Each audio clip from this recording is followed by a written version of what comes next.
ఢిల్లీలో ఉండే తన కజిన్ ఇచ్చిన ధైర్యంతో రవి సాహసం చేయడం మొదలుపెట్టాడు. అతను వెలకాని వేళల్లో ఆ ఫోన్కి కాల్ చేసేవాడు. పూజ వాళ్ళ నాన్నగారు ఫోన్ ఎత్తుతారని తెలిసినా సరే పైకి వాతావరణం ఎలా ఉంది, పంటల ధరలు ఎలా ఉన్నాయి అని అడుగుతూ మధ్యలో రహస్యంగా తన సందేశాన్ని పూజకు పంపేవాడు. పూజ కూడా ఫోన్ బూత్ ఖాళీగా ఉన్నప్పుడు లేని అత్తయ్యకు ఫోన్ చేస్తున్నట్లు నటిస్తూ అక్కడికి వెళ్ళేది. ఆమె సమాధానాలు కూడా అక్కడి ఆపరేటర్ ద్వారానే రవికి చేరేవి. పుస్తకాలలోని కవితల రూపంలోనో లేదా ఆ రాత్రి నక్షత్రాలు చాలా ప్రకాశవంతంగా ఉన్నాయి అనే మాటల్లోనే పూజ తన మనసులో మాట చెప్పేది. ఎవరికీ అనుమానం రాలేదు. వాళ్ళ కుటుంబాల మధ్య స్నేహం ఉంది, కులాలు కూడా ఒకటే. కానీ పెళ్లికి ముందే ప్రేమించుకోవడం అంటే ఆ ఊరిలో పెద్ద తప్పు. రవి, పూజ ఒక్కసారి కూడా ఒంటరిగా కలుసుకోకపోయినా ఆ టెలిఫోన్ వైర్స్ వాళ్ళ మనసులను దగ్గర చేశాయి. ఆ ఊరిలో జరిగే పెద్ద మేళ మొదలైంది.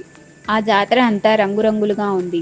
పెద్ద పెద్ద రంగుల రత్నాలు, తియ్యటి జిలేబీలు, జనరేటర్ శబ్దాల మధ్య వెలిగే బల్బుల వెలుతురులో జానపద నృత్యాలతో ఆ ప్రదేశం సందడిగా ఉంది.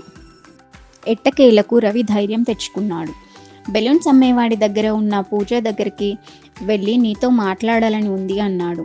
పూజ సిగ్గుపడుతూ తలూపింది. ఆ రాత్రి ఆకాశంలో బాణసంచా వెలుగుల మధ్య వాళ్ళు మొదటిసారి మాట్లాడుకున్నారు. తమ ఊరి మట్టిలోనే ఉంటూ కలిసి బ్రతకాలని తీర్మానించుకున్నారు. రెండు కుటుంబాల స్నేహం వల్ల కొన్ని సంవత్సరాల తర్వాత ఇద్దరికి పెళ్ళై పిల్లలు పుట్టాక కూడా వాళ్ళు ఆ ల్యాండ్లైన్లో ఎలా మాట్లాడుకునేవారో గుర్తు చేసుకొని నవ్వుకునేవారు. ప్రేమ అంటే ఇద్దరు వ్యక్తులు తమకు నచ్చిన నిర్ణయం తీసుకోవడం కాదు. మనుషుల మధ్య బంధాలను బలపరిచే ప్రధాన భావం ప్రేమ. తమ కుటుంబాల మధ్య ఉన్న స్నేహాన్ని ఇంకా బలపరిచారు.